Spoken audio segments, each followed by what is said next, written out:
Hi, everybody. Short form videos, thought leadership, increased activity on LinkedIn. What do these have in common? We are seeing more and more of this type of activity, and more of it is founder led content. In today's episode, we talk to a founder who's leading the way for his company, and we're discussing taking creative risks to scale, as well as we're going to talk about short form video and how that is impacting our company. Stick around. We'll be right back with another episode of Strategy Talks.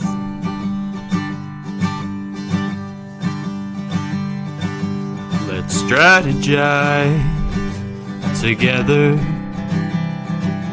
Let's hear it from an expert. Join the conversation, it's informative and free. You and me, let's talk some strategy.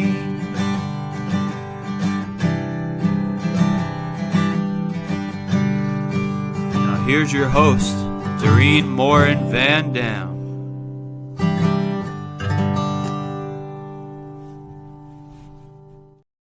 Hello, everybody. Welcome back to Strategy Talks. I am so excited to be here today. It's another Tuesday morning. We're live. And if you're here live, welcome on YouTube, LinkedIn, Facebook. I'm so excited you're here. If you're watching this on the replay, please put hashtag replay in the comments so that my guests and myself can see that you're there and you're listening and you're watching this. And last but not least, I want to welcome those of you who listen to Strategy Talks as a podcast, quite a few of you right here. And I want to make sure that you know you're appreciated. And without much further ado, we have so much to talk about. My guests and I were in the green room and we're like, we got to get this episode started because we went way ahead of ourselves. Without much further ado, I'm bringing up on the stage my friend Chris Savage from Wistia. How are you, Chris? I'm good. How are you? Thank you for having me. Yeah, absolutely. We were just diving deep into this content about short form video, founder-led content, LinkedIn short form, like everything. I was like, let's just get this started.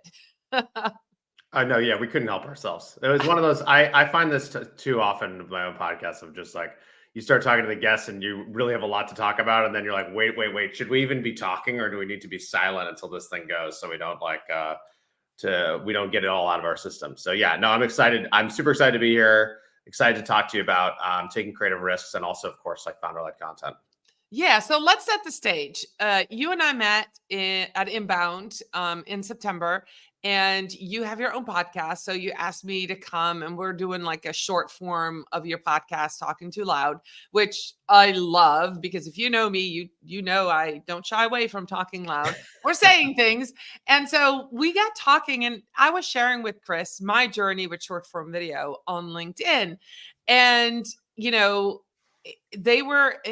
Chris and his team were at Inbound. Chris, you were like, you listened and you instantly implemented, which I absolutely loved.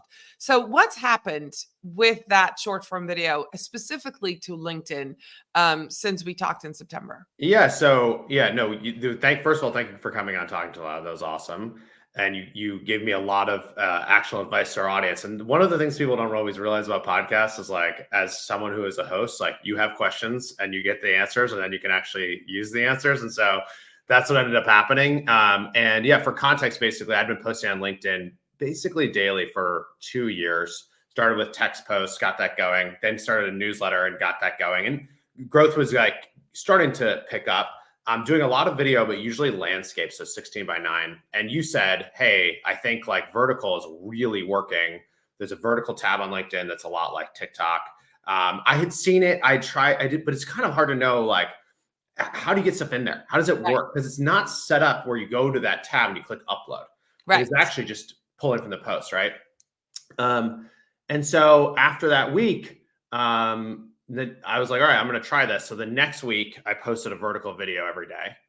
And the last one of those videos, so I posted 7, I think. The last one took off. Yeah. And where normally I'd get a few thousand views on something, maybe something killed it, we might get like 10,000 views. That video got 400,000 views. Yeah. Yes. And then the following week, because when something's working, you need to double down on it or quadruple down on it. Instead of doing 1 video a day, I did 4. And so, and that Which week is I had, crazy. Okay, yeah, guys, listen to this. He did 4 videos a day. Now, you own Wistia, right? You're like yeah. video company. So that makes a little bit more sense. You've got a team, but still 4 videos a day. So what happens? Yeah, so of those 4 days, like so about 20 that week, I had 3 take off and similar scales, like 300,000 views, 300,000 views, 200,000 views. And it really like it was very interesting because I just want to know why. Like, why is this working?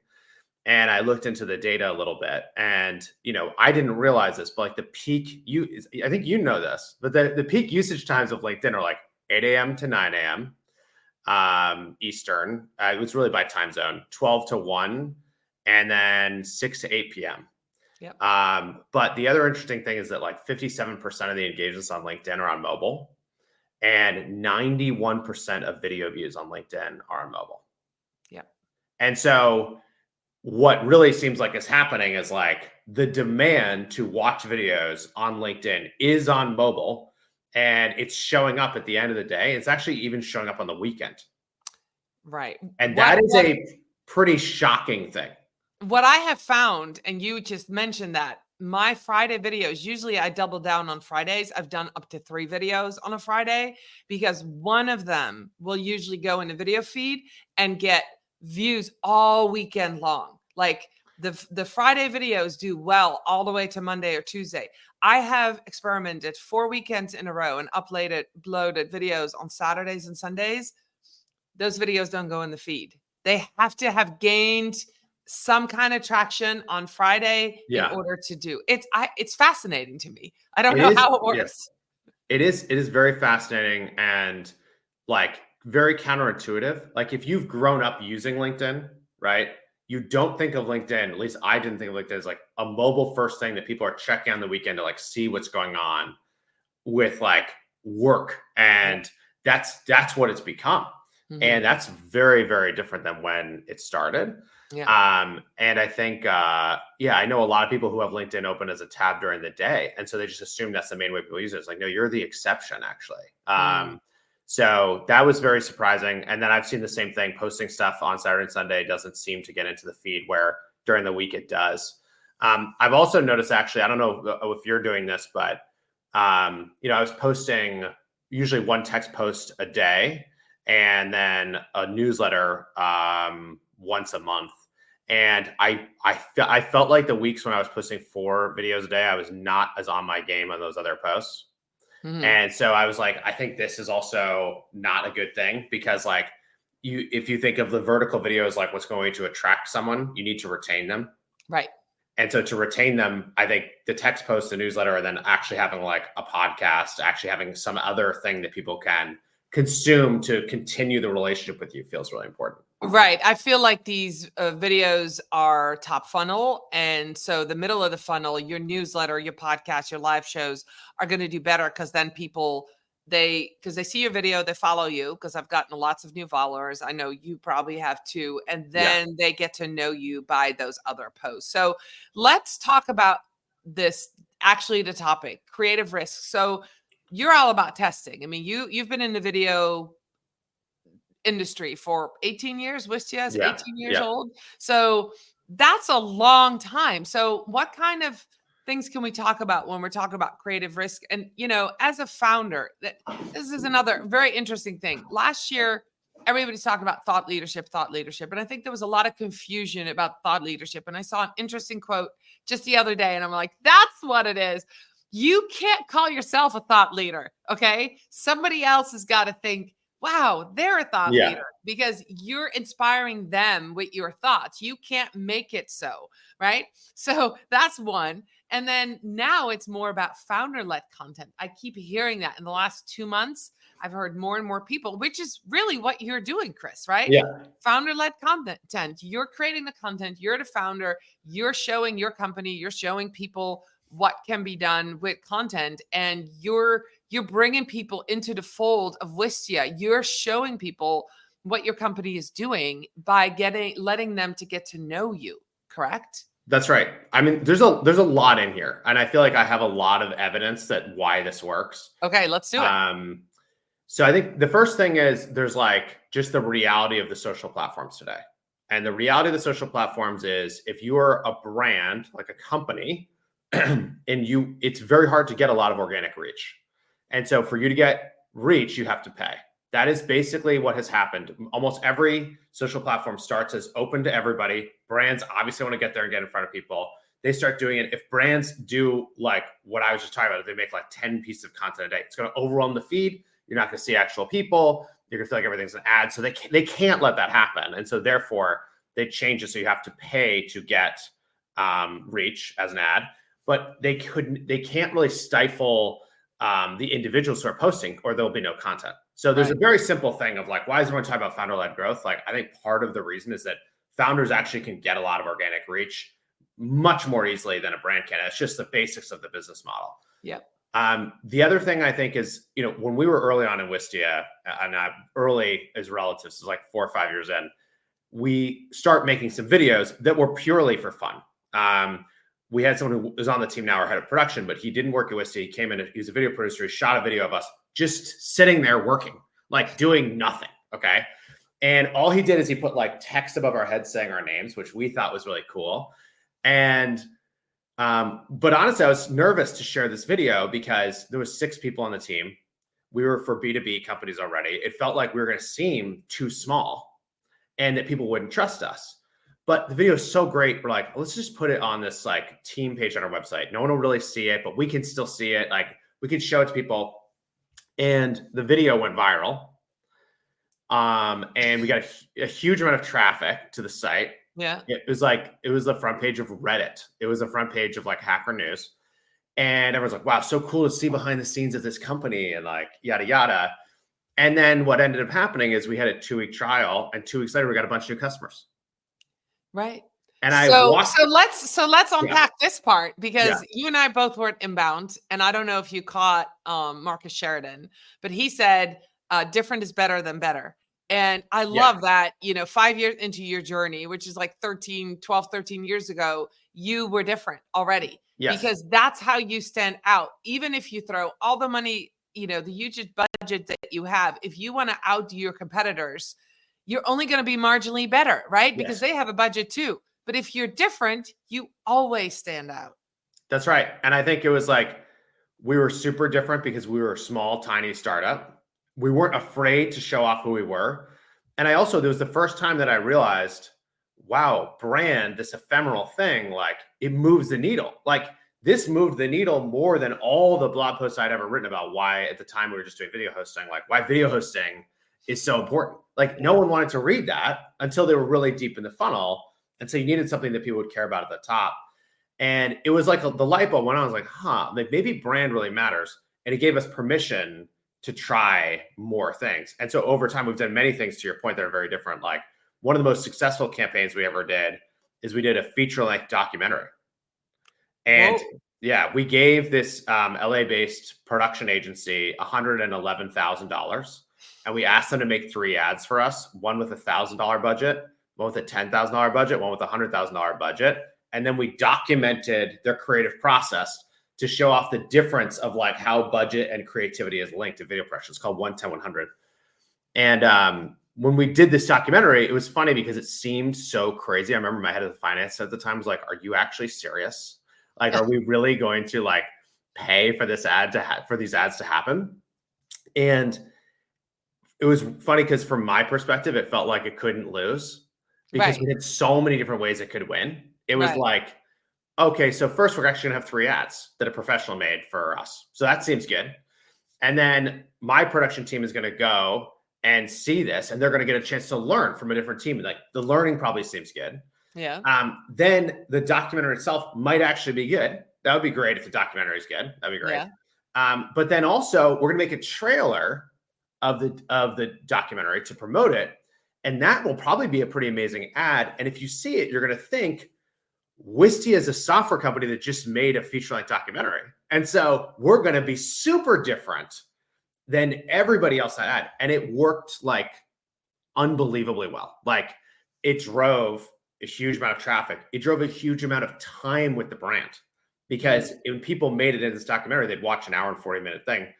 And ultimately it boosted brand search like tremendously. And so we got more of a marketing impact from that one documentary and that one marketing approach than we did basically for every single other thing we did the year previous. And if you looked at the difference, it would be like huge investment in brand, super creative, and really, really, really different. Wow. That's a great creative risk, as we call it, as you called it, to do something completely different. I love that.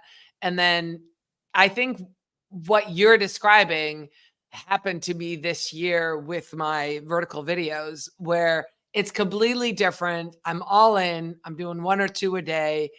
I'm sticking with it, and it's made more impact than everything I've done in the last like 5 years That's in my crazy. business, Yeah. which is absolutely crazy. So I love that. I'd have to go look for it. I want to go watch it now. Yeah, 1 to 100. You should definitely watch it. It stands up. It's really good. But yeah, I think there's also something you said earlier that I want to go back to that I think you've done, I've done, I see a lot of people do, which is if something starts working, often what we need to do is actually just do a lot more of the same exact thing. And I think that it's very tempting not to, because you're like, oh, well, this is my video strategy. I have my video strategy working. Like, I need to also make my newsletter work, or like, I need to make this other affiliate program work, or whatever the thing is. And often what I see, and we've made this mistake ourselves, is we go too wide on different things. When actually, if you can understand the core of why what you're doing is working, often there's ways you can go way bigger on the same thing. And that actually is the secret to growing. It's not just to add more channels. It's to get a channel that works and like make that channel work way, way, way better, which is often by doubling down, tripling down, finding different approaches to deliver a similar experience, but in a bigger way. I love that. And that is exactly what you and I both are doing. And it's working. So I think it is very tempting, like you said, to then also do a newsletter and to also do this. And, but doubling down. And when I started going from 1 video a day to 2 videos a day, that was a huge investment of time for me. I basically became my own biggest client. Yeah. And I don't have a big team. I have 2 VAs and that's it. And I'm it. So I was video editing 1-2 hours a day. That's time away from my business, but the return on investment is there. So doubling down on that. And then now that the, impressions and the reach is waning a little bit on that video feed, it's not completely gone. It's still much better than a text post or whatever. I'm trying to find out different creative ways to scale it again. Right. So what do we do next? Now, talking head videos work. So now what kind of videos are going to go get me back into the 100,000, 200,000 impression? So I love it. I love the testing, and it sounds like you do too. So part of doing creative or taking creative risks, Chris, is that coming up? Is it your ideas? Is it your team ideas? How you don't need buy-in. See, here's the biggest thing. Yeah. You don't need buy-in. Yeah. You do it. It's one of the biggest pain points that I hear from marketers like myself. They don't get the buy-in. They don't get the CEO who says, sure, go ahead and do that. Go ahead and spend $111,000 on 3 ads, or sure, go ahead and post my vertical videos on LinkedIn 4 times a day. Because go ahead and test it. So how do we get this buy-in? That's a great question. I think first of all, the creative ideas come from everywhere. And I think that has to be cultural. Like, you have to create the permission to do it. And I do think that unfortunately, sometimes people won't give you the buy-in, and then you can't do it. Like, I think sadly that happens a lot, is that you have a really senior leader who doesn't believe that this is going to make the difference. And so they just don't prioritize it, and you don't get a chance to do it. I think for the people who are open to it, most of the time, there's not enough of like talking about the qualitative responses. So what I mean by that is, you post a thing. What do the comments actually say? How often is the content mentioned in other conversations? Like, how often is it mentioned in sales? How much often is it mentioned in support? What is it like if you present at a conference? Like, what do the people say? Because usually what ends up happening, it's so tempting. It's like, well, how many leads do we get? And it's like, eventually, yes, you should get lots of leads if you open up a new channel. But at the very beginning of opening a channel, you're not going to. You have to assume it's going to take time and effort to figure out how to put the pieces together. Like, whatever the channel is, like, how should the content be? What's the offer? How often do people need to see it? Like, all that kind of stuff. And so I think that, like, what I've found is that it's actually the qualitative is really, really important. And I actually think product has figured this out. So if you're building products, any company that's very product centric, and I would hope any company that's selling a product is somewhat product centric, is basically the religion of the customer. Like, if you have a customer that you care about, what ends up happening is everyone's constantly interviewing them, constantly trying to understand what's working and what's not. It's not percentage of people who use it to start. It is like, Doreen, sit down with me and use Wistia and tell me what you think. I mean, even in the green room before it said this, I said to you, hey, if you get in there, just please send me all your feedback, blah, blah. And that will go directly to the teams that are working on that. And they will take clips from a conversation with a customer and share it across the business as evidence for why they're going to do something. That's how you build great product. On the marketing side, for some reason, people don't do that. They just jump often to the end result of the quantitative data. And then if it's not there, they move off of the thing, even if sometimes the qualitative is really good. And I just think if there's more of a religion of, like, looking at what customers actually say and what they actually care about, and they tell you where they heard about what you're doing, that can change the culture in a big way to give you more permission to be creative, actually. Because a lot of the times, those most creative things, people, you see it in the comments, like, this is amazing, I love this. And you might not have a huge number of views, but you should look at that as the same thing. It's like, you've built something that matters. How do you keep going? Yeah. If you're listening to this and you're a founder and you're skeptical, or you're a marketer and you work with a founder who's skeptical, one of the things that happened to one of my clients who's a founder, and we're doing some of that content. We literally started from scratch this year, startup SaaS company. And within 2 or 3 months of me posting out clips and showing him talking about the business and the product, he said that the nature of the demos changed. People used to come and they were cold. They didn't know what the product was. They didn't know what it could do. 2 to 3 months in, they come with questions and go, well, I watched this video on TikTok, or I saw you on Instagram, or, in the Facebook group, you said XYZ. Can you just show this to me? So they came completely prepared to the demo to talk to him about what they had already learned. That's powerful. That's what happens when you have content that talks about the product, the service that you offer. And especially with him, that was founder-led content that was out there. People were like, whoa, I just saw you on Instagram and you're here doing the demo with me. That one thing that you were talking about, can you show that to me? And he was like, it totally changed the sales process. So yeah, absolutely. I want to go back to a lot of people, and again, I keep saying this, but I've heard this for the last 14 years of in marketing. CEOs, founders that go, let's look at our competitors and let's do what they do. You can't be creative if you want to follow what your competitors do. A competitor analysis is really, really important. It's actually what I talked about when I spoke at Inbound.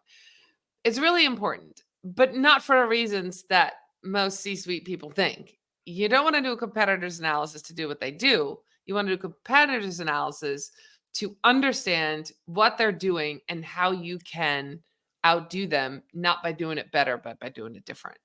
And so what would you say to somebody that is a founder that is listening and they're like, Chris, you're crazy, way too creative? What is it that would convince somebody to go jump in and start creating content, even if they're don't necessarily want to be on video, even if they're thinking it's too much work? If they have a team that can do it, what would you say? Well, I would say that you need to, one of the easiest ways to be different is to be yourself. We are really good at human beings at recognizing faces. Like that's why a lot of the content we're talking about actually works. Cause like you can tell that's Doreen, you can tell that's Chris, and you can see someone who looks pretty similar to me and you're like, that's not good, Chris. Like that's Seth MacFarlane. Like you can, we're very, very good at telling faces apart. And like, that's, I think, one of the reasons why just having that connection with an individual person matters so much. Like we were just saying at the founder-led content, the feeling, like you see someone around, you feel like you see them, you see their content, you feel like they have authority. If you actually interact with them, oh my gosh, there they are. And it's just really that you have a relationship. It's like a parasocial relationship, but it's a relationship to start. And so I think it's actually one of the easiest things you can do. And the fact that it is scary to get on camera is one of the reasons that it works. Right? Like I think it's always been the part of this market that's funny where people are like, I want to do video, but I'm afraid to do it. And I was like, most people, that's how they feel. What does that mean? It's like, if most people feel that way, most people aren't doing it. And therefore there's still an opportunity to do it. And so I think it is about being yourself. I think it's also about being really different. People don't like things that are just the same. And they can't tell them apart. And there's a reason why, like the most successful marketing campaigns are usually something very different, very new, potentially very edgy, something that we haven't seen before, because that is what stands out. And when you think about it from the audience perspective, that gives us the best dopamine hit, right? It's like, It's like the most exciting thing is what we want. And so I think there's a real reason why you get outsized returns by doing the very, very different stuff. I do think when you're doing that, you have to have more confidence in like what you stand for and what you don't. I think you have to have a good idea of like where your voice makes sense to be a part of a conversation, where it doesn't. That's why folks need to work with somebody like you who really knows this stuff and can help them, guide them to increase their chances of success. But I also just look at this as like, just like anything in business, like it doesn't work 100% of the time. In fact, it's going to have a pretty significant failure rate. And so that's totally fine. You just have to know that going in. And when you know it going in, it means that you should be more comfortable actually moving more quickly and perseverating less on a lot of these ideas, and looking at it as like, if it's, I look at the whole thing, like building products, marketing, selling, as really what you want to do is you want the pace of improvement to be as high as possible. And the way you do that is by trying a lot of stuff. And that is the agile way. Are you guys an agile company? Is that what we're agile framework? Agile, yes. Yeah. Because that's, it's continuous improvements and giving your marketing team, your sales team, permission to fail, to try new things. If you're a founder and you get upset or mad when they've spent money and it didn't work, you've now squashed their creativity and they'll never try something again and won't come back to you with another new idea. I mean, that's just the way it is. So I love hearing that you guys are implementing all of that. And that's what I do in my marketing as well. Hey, Chris, we've come to the end. Where can people find out more about you and where you're most active? And then let's do that. Let's talk about Wistia just for a minute. Yeah. So you can find me on LinkedIn. That's where I'm most active by far. You can find my podcast, Talking Too Loud. You can search Talk Too Loud podcast. You'll find it. And then, Wistia. So Wistia is a video marketing platform, hosting, analytics, custom player, all the things help you have control over your videos, understand how they're performing on your site. And then we've expanded a lot in the recent few years. And we have editing capabilities, and we have recording capabilities, and we have a webinar platform. And our whole goal is to make it, for anyone who's using video a lot in their marketing, like a video first marketer, trying to make it as easy as possible, save you as much time as possible in all those workflows between the different tools that you're using, and give you one place that makes it so that the percentage chance of your videos working goes up, so that you are happier with the results. Yeah. And one of the things that you said in the green room that sparked my interest is that you have a workflow for team members, right? So people can go in there and you can share things with your team. Exactly. Yes. And it's funny, our roots were the first paying customers we got in 2007 were people who used Wistia to share video privately. So it was like medical device companies and all these different. Cirque du Soleil was an early customer for people who were like when they were looking to hire talent to come on Fire Breathers or whatever, they would upload it to Wistia and comment. But then pretty quickly, it was video production companies and sharing unfinished things. And that's what I used to do right before Wistia, like in college. And then, I edited a lot and I was printing DVDs and shipping them. And so when we got to building this stuff, I was like, hey, I know the problem here. This is what we can solve. And it turns out that's another funny thing is like such a huge percentage of the videos that we make, someone else needs to see them. Someone needs to approve them. Someone needs to give That's what I was getting to. I haven't really found a great tool for approval process. So I have a video, I create it, I download it, I send it to a client. They have to look at it and they go, can you change out this or change the color of this? Or now I have to, there's time downloading, uploading. If we could do that in one. That's exactly right. So like we have that built in, like you have a team member who, like you give them permanent access to certain folders and they can keep coming back in. But we also just have a share for review process. So you can have a video and you create a review link and send it to them, which is really nice. If you're only working with somebody once, then you just type in your own name and you give your comments and approval. It saves it, goes back. And it's just what we see in general is that everyone's being asked to use video. This is exactly what we're talking about. And it turns out that that means that we need a lot of video producers to help people figure out how to do this stuff. Yep. And as an individual, you have to deal with more of this complexity of like, which format should it be in? And like, how should I export this thing? And all that kind of stuff. And so we're just trying to give you, I don't think I can cut it down from 10 tools to 1, but I think I could maybe get you from using 10 video tools down to like 3. That's pretty good. It's been fun. So Wistia.com to learn more about that. Awesome. Well, thank you so much for being my guest today. I'll be back next week with another episode of Strategy Talks. I'll put Chris's information, of course, in the show notes. Thank you for those of you who were here live. And those of you who are listening and watching us on the replay, again, special shout out to our podcast listeners of Strategy Talks.